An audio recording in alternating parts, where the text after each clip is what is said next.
তাহাতে কয় যিকোনো কামত ধৈৰ্য একাগ্ৰতা আৰু নিষ্ঠা থাকে তেনেহলে কৃতকাৰ্যতা লাভ কৰিব পাৰি।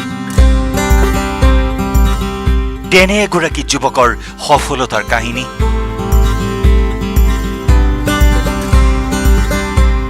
$10,000 টকা মূলধনেৰে নাৰ্চাৰীৰ ব্যৱসায় আৰম্ভ কৰা এই নাৰ্চাৰীত এতিয়া 15 লাখ টকাৰ বিভিন্ন ধৰণৰ গছপুলি মজুত আছে। নাৰ্চাৰী ব্যৱসায়ী যুৱকজনে বছৰি 5 লাখ টকা উপাৰ্জনেৰে স্বনিয়োজন হৈ বহুতৰ বাবে আদৰ্শস্বৰূপ হৈ উঠিছে। হয়, শোণিতপুৰ জিলাৰ বৰছলাৰ পলাশ বস্তিৰ গাঁৱৰ এইগৰাকী যুৱকৰ নাম আফজালুৰ ৰহমান। উচ্চ শিক্ষিত আফজালুৰ ৰহমানে চৰকাৰী চাকৰিৰ আশা নকৰি স্বনিয়োজনৰ লক্ষ্যৰে 2004 চনত প্ৰথমে 10,000 টকা মূলধনেৰে আৰম্ভ কৰিছিল নাৰ্চাৰীৰ ব্যৱসায়। প্ৰথমে অলপ মাটিত চাহপুলি বিক্ৰীৰ বাবে নাৰ্চাৰী কৰিছিল। ইয়াৰ পিছতে এতিয়াও কৃষি বিজ্ঞান কেন্দ্ৰৰ পৰা নাৰ্চাৰীৰ প্ৰশিক্ষণ গ্ৰহণ কৰি সকলো ধৰণৰ পুলিৰ নাৰ্চাৰী আৰম্ভ কৰে।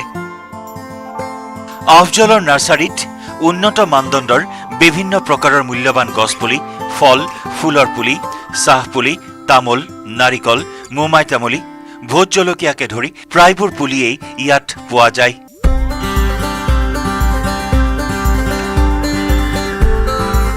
আফজলে নাৰ্চাৰীখনত নিজ হাতে কামে জড়িত হৈ ইয়াৰ দ্বাৰা লাভৰ মুখ দেখিবলৈ সক্ষম হৈছে। গুৱাহাটী কৃষি বিজ্ঞান কেন্দ্ৰ, যোৰহাট কৃষি বিজ্ঞান কেন্দ্ৰত নাৰ্চাৰীৰ বিষয়ে প্ৰশিক্ষণপ্ৰাপ্ত আফজলৰে তেওঁৰ নাৰ্চাৰীখনক অঞ্চলটোৰ এক পৰিচিত নাৰ্চাৰী হিচাপে গঢ় দিবলৈ সক্ষম হৈছে। নাৰ্চাৰীখনৰ পৰা বছৰি তেওঁ 5 লাখ টকা উপাৰ্জন কৰে। উল্লেখযোগ্য যে আফজলৰ নাৰ্চাৰীখনৰ নাম মোমাই তামুলী হিচাপে নামাকৰণ কৰিছিল বিশিষ্ট সাংবাদিক অদীপ ফুকনে। নাৰ্চাৰীখনত বিগত কেইবছৰ পূৰ্বে পৰিদৰ্শন কৰি ইয়াৰ পৰিৱেশ দেখি অভিভূত হোৱাৰ লগতে মোমাই তামুলী পুলিৰ বাবে নাৰ্চাৰীখনৰ নাম মোমাই তামুলী হিচাপে নামাকৰণ কৰিছিল। আফজলৰ মোমাই তামুলী নাৰ্চাৰীয়ে বৃহত্তৰ অঞ্চলটোত এক সুকীয়া স্থান দখল কৰিছে। মোমাই তামুলী নাৰ্চাৰীৰ বিভিন্ন ধানৰ পুলি শোণিতপুৰ, ওদালগুৰি, দৰং, বিশ্বনাথ আদি জিলাসমূহলৈও যায় বুলি জানিবলৈ দিছে। মোহাম্মদ আফজালুৰ ৰহমান, মোৰ ঘৰ শোণিতপুৰ জিলাৰ বৰছলা সমষ্টিৰ পলাশবস্তি পথাৰ গাঁৱৰ বাসিন্দা হওঁ। মই 2004 চনত এই নাৰ্চাৰী ব্যৱসায়ৰ লগত জড়িত হ'লোঁ। যেতিয়া মই কোনো চাকৰি বাকৰি তেনেকুৱা বহুত চেষ্টা কৰিছিলোঁ যদিও পোৱা নাই। তাৰপিছত মই খুব কম টকাৰে, কেৱল মাত্ৰ প্ৰথম অৱস্থাত 10,000 টকাৰে মই এই নাৰ্চাৰী ব্যৱসায় আৰম্ভ কৰিছিলোঁ 2004 চনত। বৰ্তমানলৈকে আপোনালোকে দেখিছে এই নাৰ্চাৰীত প্ৰায় লকডাউনৰ আগত প্ৰায় 14-15 জন মানুহে কাম কৰিছিলে, এতিয়াও কৰি আছে 5-6 জনে।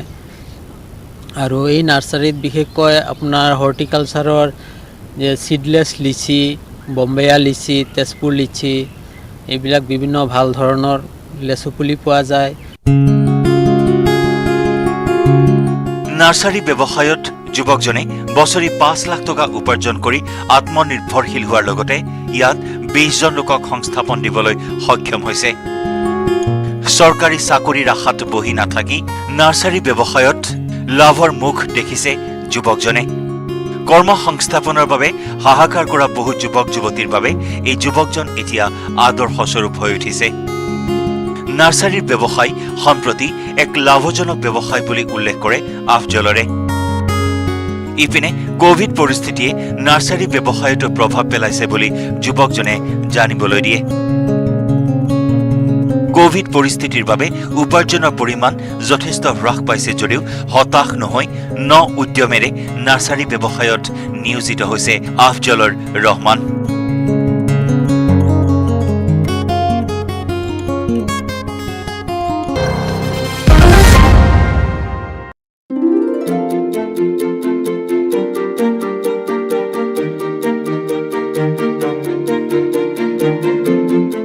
দৰঙৰ সদৰ মঙলদৈত স্থাপন হ'ব কৃষি বিজ্ঞান কেন্দ্ৰ। দেওবাৰে অসম কৃষি বিশ্ববিদ্যালয় যোৰহাটৰ উপাচাৰ্য ডক্টৰ বিদ্যুৎ চন্দন ডেকাই দৰং জিলাৰ গেলাইডিঙি গাঁৱত কৃষি বিজ্ঞান কেন্দ্ৰৰ বাবে আবণ্টিত ভূমি পৰিদৰ্শন কৰে। কৃষি বিজ্ঞান কেন্দ্ৰৰ বাবে আবণ্টিত ৭৫ বিঘা ভূমিৰ চৰজমিন তদন্তৰ বাবে উপস্থিত হয় উপাচাৰ্যগৰাকী। উল্লেখযোগ্য যে এই ভূমি ২০০৬ চনতেই কৃষি বিজ্ঞান কেন্দ্ৰ দৰঙৰ নামত আবণ্টন দিয়া হৈছিল যদিও বিভিন্ন কাৰণত আজি কুপতি সেই মাটিখিনিত কৃষি বিজ্ঞান কেন্দ্ৰই কাম আৰম্ভ কৰাত বাধাপ্ৰাপ্ত হৈ আহিছিল আৰু মঙলদৈ চহৰৰ ভাড়াঘৰৰ পৰাই কাম কাজসমূহ চলাই আছিল। কিন্তু বৰ্তমান স্থানীয় ৰাইজ, প্ৰশাসন আৰু কৃষি বিজ্ঞান কেন্দ্ৰৰ বিষয়ববীয়াসকলৰ সদিচ্ছা আৰু প্ৰচেষ্টাৰ বাবে এই সমস্যাটো সমাধা হোৱাৰ পথত। যিহেতু ইয়াতে অসম চৰকাৰে ইতিমধ্যে আমাক মাটিৰ আবণ্টন দিছে, চৰকাৰী ভূমি ১০০ বিঘাৰ ওপৰত চৰকাৰী ভূমি ইয়াত আছে। এই ভূমিখিনি আবণ্টন যিহেতু দিছে, আমি ইয়াত পুৰণা ICDSৰ প্ৰজেক্টৰ ঘৰ কিছুমান আছে, এইবিলাক ঘৰে অলপ মেৰামতি কৰি পেলাই অতি সোনকালে আমি আমাৰ কেবিকেটো ভাড়াঘৰত আছে, তাৰ পৰা আমি ইয়াত স্থানান্তৰ কৰিবৰ কাৰণে চৰজমিন তদন্ত কৰিবৰ কাৰণে মই ইয়ালৈ আহিছোঁ। উপাচাৰ্যগৰাকীক সংগ দিয়ে অসম কৃষি বিশ্ববিদ্যালয়ৰ সম্প্ৰসাৰণ বিভাগৰ সঞ্চালক ডক্টৰ প্ৰসন্ন কুমাৰ পাঠক, কৃষি বিজ্ঞান কেন্দ্ৰ দৰঙৰ মুৰব্বী ডক্টৰ আব্দুল হাফিজ, কৃষি বিজ্ঞান কেন্দ্ৰ দৰঙৰ পাম্প পৰিচালক হেঙুল জ্যোতি খালৈ, কৃষি বিজ্ঞান কেন্দ্ৰ দৰঙৰ অন্যান্য বিষয়ববীয়াসকল, অসম জাতীয়তাবাদী যুৱ ছাত্ৰ পৰিষদ, অসমৰ কেন্দ্ৰীয় সমিতিৰ সম্পাদক ভৱেশ কাকতি তথা গেলাইডিঙি গাঁৱৰ গাঁও উন্নয়ন সমিতিৰ বিষয়ববীয়াসকলে কৃষি বিজ্ঞান কেন্দ্ৰ স্থাপনৰ কাম কাজ আগবঢ়াত আনন্দিত হৈ উঠে স্থানীয় কৃষকসকল। আমাৰ মঙলদৈৰ এই গেলাইডিঙি গাঁৱৰ এই যিখন গৌচাৰণীয়া পথাৰ, ইয়াতে কৃষি বিজ্ঞান কেন্দ্ৰ এটা স্থাপন হ'ব আৰু এই কৃষি বিজ্ঞান কেন্দ্ৰটোৰ যিখিনি মাটি চৰকাৰে আবণ্টন দিছে, এই মাটিখিনি পৰ্যবেক্ষণ কৰাৰ কাৰণে যোৰহাট কৃষি বিশ্ববিদ্যালয়ৰ উপাচাৰ্য আমাৰ শ্ৰী বিদ্যুৎ ডেকা ছাৰ আহিছে আৰু তেখেতৰ উপস্থিতিত আমি নিশ্চয় আনন্দিত হৈছোঁ আৰু আমি আশা কৰিম যে এই কৃষি বিজ্ঞান কেন্দ্ৰই আমাৰ কৃষিপ্ৰধান অঞ্চলটোৰ লগতে জিলাখনৰ কৃষি ক্ষেত্ৰত আগবঢ়াই নিয়াৰ ক্ষেত্ৰত যথেষ্ট সহায়ক হ'ব।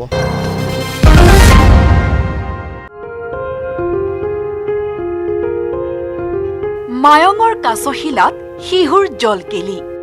মায়ঙৰ পকৰীয়া বিল আৰু ব্ৰহ্মপুত্ৰৰ সংগমস্থলী এই কাছশিলা। এই কাছশিলাতেই উপলব্ধ বিলুপ্তপ্ৰায় স্তন্যপায়ী প্ৰাণী শিহু অৰ্থাৎ ডলফিন। ভাৰতৰ ৰাষ্ট্ৰীয় জলচৰ প্ৰাণীৰ লগতে অসমৰ জলচৰ প্ৰাণী হিচাপে স্বীকৃত এই বিলুপ্তপ্ৰায় শিহুক সংৰক্ষণৰ বাবে ওলাই আহিছে এজাক তৰুণ-তৰুণী। পবিতৰা ইক' টুৰিজিম ডেভেলপমেণ্ট ছ'চাইটি নামৰ সংস্থাটোৰ জৰিয়তে শিহু সংৰক্ষণৰ লগতে স্বাৱলম্বী হোৱাৰ সপোন ৰচিছে এই যুৱক যুৱতীসকলে। আমি এটাই বিচাৰিছোঁ, চৰকাৰক আমি এটাই অনুৰোধ বা আমি তেওঁলোকৰ পৰা এটা সহায় বিচাৰিছোঁ যে যাতে এই অঞ্চল যাতে পৰ্যটন দিশত বা পৰ্যটন মানচিত্ৰত যাতে সুন্দৰভাৱে যাতে এটা ভাল যাতে পদক্ষেপ লয় আৰু তেওঁলোকক আমি সহায় বিচাৰিছোঁ। আৰু লগতে আৰু যিটো বস্তু নেকি আপোনাৰ ক'ব গ'লে আমাৰ পবিতৰাত যে এই নদী শিশু যে পোৱা যায় তাৰ কোনো ৰেকৰ্ড নাই আৰু সেইটো আমি কেইবাবছৰৰ পৰা আমি লাগি আজি এটা আৰু ভাল হৈছে যে আমি যোৱাবাৰতকৈ এতিয়া ইয়াৰ সংখ্যা আমি বাঢ়িছে। অসমৰ এই দুষ্প্ৰাপ্য শিহুৰ প্ৰজাতিটো ভাৰতৰ লগতে কেৱল বাংলাদেশ আৰু নেপালতহে দেখা পোৱা যায়। শিহুক কেন্দ্ৰ কৰি পবিতৰাৰ লগতে অসম পৰ্যটনৰ মানচিত্ৰত এক নতুন সংযোজন হোৱাৰ প্ৰচুৰ সম্ভাৱনা আছে মায়ঙৰ কাছশিলা। কিন্তু বিগত কেইবাবছৰ ধৰি স্থানীয় উদ্যমী যুৱক যুৱতীসকলে শিহু সংৰক্ষণৰ লগতে এই স্থানক পৰ্যটনথলী হিচাপে গঢ় দিয়াৰ চেষ্টা চলাই আহিছে যদিও সন্মুখীন হৈছে বহু সমস্যাৰ। শিশু সংৰক্ষণৰ কাৰণে আমি প্ৰায় ৪-৫ বছৰ ধৰি কাম কৰি আছোঁ। আমাৰ লগত বেলেগ কিছুমান অৰ্গেনাইজেশ্যনত আমাক সহায় কৰি আছে।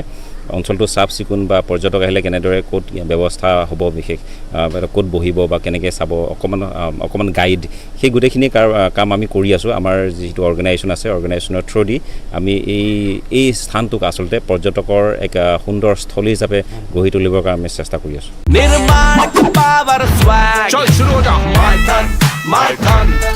कर दे सब कुछ ऑन ट्रैक, स्ट्रॉन्ग है माइथन, फ्लेक्सिबल माइथन, बड़ा समझदार, निर्माणर मानदंड Maithan.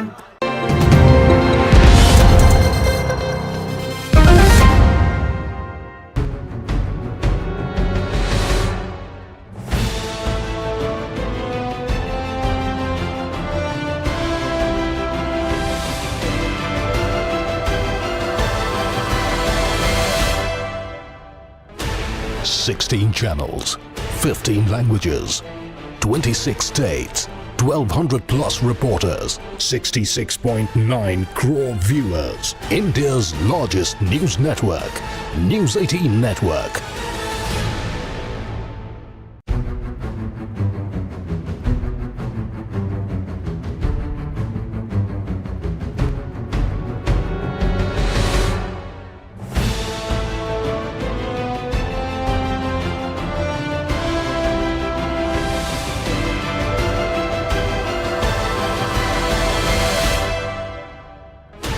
Sixteen channels, 15 languages, 26 states, 1,200 plus reporters, 66.9 crore viewers. India's largest news network, News 18 Network.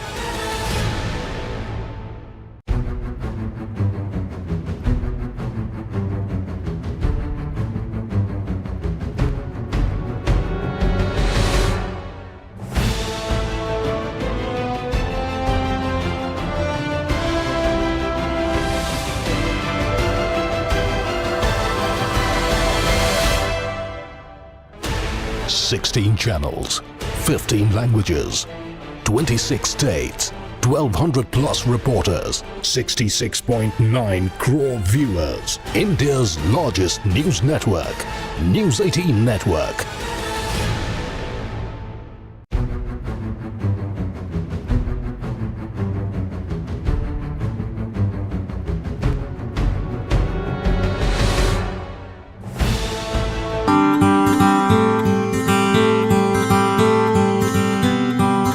কথাতে কয় যিকোনো কামত ধৈৰ্য একাগ্ৰতা আৰু নিষ্ঠা থাকে তেনেহলে কৃতকাৰ্যতা লাভ কৰিব পাৰি তেনে এগৰাকী যুৱকৰ সফলতাৰ কাহিনী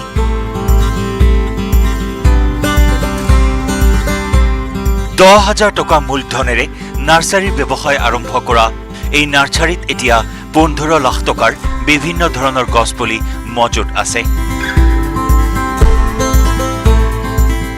নাৰ্সাৰী ব্যৱসায়ী যুৱকজনে বছৰি 5 লাখ টকা উপাৰ্জনেৰে স্বনিয়োজন হৈ বহুতৰ বাবে আদৰ্শস্বৰূপ হৈ উঠিছে হয় শোণিতপুৰ জিলাৰ বৰছলাৰ পলাশ বস্তিৰ গাঁৱৰ এইগৰাকী যুৱকৰ নাম আফজালুৰ ৰহমান উচ্চ শিক্ষিত আফজালুৰ ৰহমানে চৰকাৰী চাকৰিৰ আশা নকৰি স্বনিয়োজনৰ লক্ষ্যৰে 2004 চনত প্ৰথমে 10,000 টকা মূলধনেৰে আৰম্ভ কৰিছিল নাৰ্সাৰীৰ ব্যৱসায় প্ৰথমে অলপ মাটিত চাহপুলি বিক্ৰীৰ বাবে নাৰ্সাৰী কৰিছিল ইয়াৰ পিছতে এতিয়াও কৃষি বিজ্ঞান কেন্দ্ৰৰ পৰা নাৰ্সাৰীৰ প্ৰশিক্ষণ গ্ৰহণ কৰি সকলো ধৰণৰ পুলিৰ নাৰ্সাৰী আৰম্ভ কৰে আফজালৰ নাৰ্সাৰীত উন্নত মানদণ্ডৰ বিভিন্ন প্ৰকাৰৰ মূল্যৱান গছপুলি ফল ফুলৰ পুলি চাহপুলি তামোল নাৰিকল মোমাই তামোলি ভোট জলকীয়াকে ধৰি প্ৰায়বোৰ পুলিয়েই ইয়াত পোৱা যায়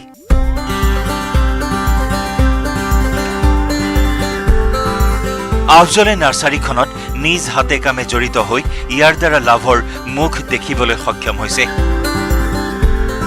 গুৱাহাটী কৃষি বিজ্ঞান কেন্দ্ৰ যোৰহাট কৃষি বিজ্ঞান কেন্দ্ৰত নাৰ্সাৰীৰ বিষয়ে প্ৰশিক্ষণপ্ৰাপ্ত আফজলৰে তেওঁৰ নাৰ্সাৰীখনক অঞ্চলটোৰ এক পৰিচিত নাৰ্সাৰী হিচাপে গঢ় দিবলৈ সক্ষম হৈছে নাৰ্সাৰীখনৰ পৰা বছৰি তেওঁ 5 লাখ টকা উপাৰ্জন কৰে উল্লেখযোগ্য যে আফজলৰ নাৰ্সাৰীখনৰ নাম মোমাই তামুলী হিচাপে নামাকৰণ কৰিছিল বিশিষ্ট সাংবাদিক অদীপ ফুকনে নাৰ্সাৰীখনত বিগত কেইবছৰ পূৰ্বে পৰিদৰ্শন কৰি ইয়াৰ পৰিৱেশ দেখি অভিভূত হোৱাৰ লগতে মোমাই তামুলী পুলিৰ বাবে নাৰ্সাৰীখনৰ নাম মোমাই তামুলী হিচাপে নামাকৰণ কৰিছিল আফজলৰ মোমাই তামুলী নাৰ্সাৰীয়ে বৃহত্তৰ অঞ্চলটোত এক সুকীয়া স্থান দখল কৰিছে মোমাই তামুলী নাৰ্সাৰীৰ বিভিন্ন ধানৰ পুলি শোণিতপুৰ উদালগুৰি দৰং বিশ্বনাথ আদি জিলাসমূহলৈও যায় বুলি জানিবলৈ দিছে মোহাম্মদ আফজালুৰ ৰহমান মোৰ ঘৰ শোণিতপুৰ জিলাৰ বৰছলা সমষ্টিৰ পলাশ বস্তি পথাৰ গাঁৱৰ বাসিন্দা মই 2004 চনত এই নাৰ্সাৰী ব্যৱসায়ৰ লগত জড়িত হ'লোঁ যেতিয়া মই কোনো চাকৰি বাকৰি তেনেকুৱা বহুত চেষ্টা কৰিছিলোঁ যদিও পোৱা নাই তাৰপিছত মই খুব কম টকাৰে কেৱল 1000 টকাৰে মই এই নাৰ্চাৰী ব্যৱসায় আৰম্ভ কৰিছিলোঁ 2004 চনত।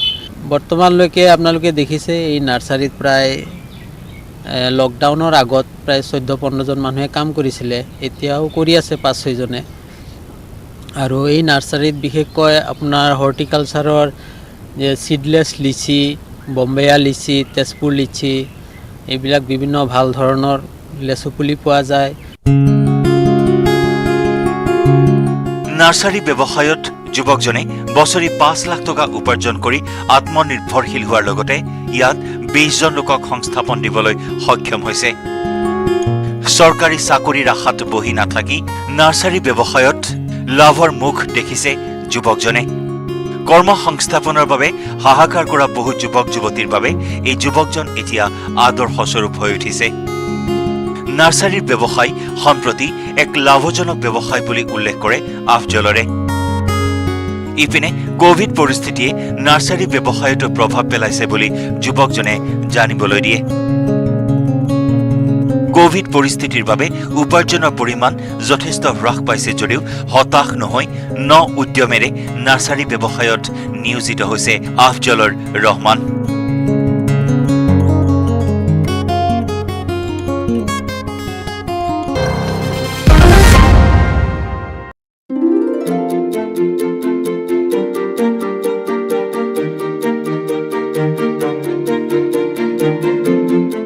দৰঙৰ সদৰ মঙলদৈত স্থাপন হ'ব কৃষি বিজ্ঞান কেন্দ্ৰ। দেওবাৰে অসম কৃষি বিশ্ববিদ্যালয় যোৰহাটৰ উপাচাৰ্য ডক্টৰ বিদ্যুৎ চন্দন ডেকাই দৰং জিলাৰ গেলাইডিঙি গাঁৱত কৃষি বিজ্ঞান কেন্দ্ৰৰ বাবে আবণ্টিত ভূমি পৰিদৰ্শন কৰে। কৃষি বিজ্ঞান কেন্দ্ৰৰ বাবে আবণ্টিত ৭৫ বিঘা ভূমিৰ সৰজমিন তদন্তৰ বাবে উপস্থিত হয় উপাচাৰ্যগৰাকী। উল্লেখযোগ্য যে এই ভূমি 2006 চনতেই কৃষি বিজ্ঞান কেন্দ্ৰ দৰঙৰ নামত আবণ্টন দিয়া হৈছিল যদিও বিভিন্ন কাৰণত আজি কুপতি সেই মাটিখিনিত কৃষি বিজ্ঞান কেন্দ্ৰই কাম আৰম্ভ কৰাত বাধাপ্ৰাপ্ত হৈ আহিছিল আৰু মঙলদৈ চহৰৰ ভাড়াঘৰৰ পৰাই কাম কাজসমূহ চলাই আছিল। কিন্তু বৰ্তমান স্থানীয় ৰাইজ, প্ৰশাসন আৰু কৃষি বিজ্ঞান কেন্দ্ৰৰ বিষয়ববীয়াসকলৰ সদিচ্ছা আৰু প্ৰচেষ্টাৰ বাবে এই সমস্যাটো সমাধা হোৱাৰ পথত। যিহেতু ইয়াতে অসম চৰকাৰে ইতিমধ্যে আমাক মাটিৰ আবণ্টন দিছে, চৰকাৰী ভূমি 100 বিঘাৰ ওপৰত চৰকাৰী ভূমি ইয়াত আছে। এই ভূমিখিনি আবণ্টন যিহেতু দিছে, আমি ইয়াত পুৰণা ICDSৰ প্ৰজেক্টৰ ঘৰ কিছুমান আছে, এইবিলাক ঘৰে অলপ মেৰামতি কৰি পেলাই অতি সোনকালে আমি আমাৰ কেবিকেটো ভাড়াঘৰত আছে, তাৰ পৰা আমি ইয়াত স্থানান্তৰ কৰিবৰ কাৰণে সৰজমিন তদন্তৰ কৰিবৰ কাৰণে মই ইয়ালৈ আহিছোঁ। উপাচাৰ্যগৰাকীক সংগ দিয়ে অসম কৃষি বিশ্ববিদ্যালয়ৰ সম্প্ৰসাৰণ বিভাগৰ সঞ্চালক ডক্টৰ প্ৰসন্ন কুমাৰ পাঠক, কৃষি বিজ্ঞান কেন্দ্ৰ দৰঙৰ মুৰব্বী ডক্টৰ আব্দুল হাফিজ, কৃষি বিজ্ঞান কেন্দ্ৰ দৰঙৰ পাম পৰিচালক হেঙুল জ্যোতি খালৈ, কৃষি বিজ্ঞান কেন্দ্ৰ দৰঙৰ অন্যান্য বিষয়ববীয়াসকল, অসম জাতীয়তাবাদী যুৱ ছাত্ৰ পৰিষদ, অসমৰ কেন্দ্ৰীয় সমিতিৰ সম্পাদক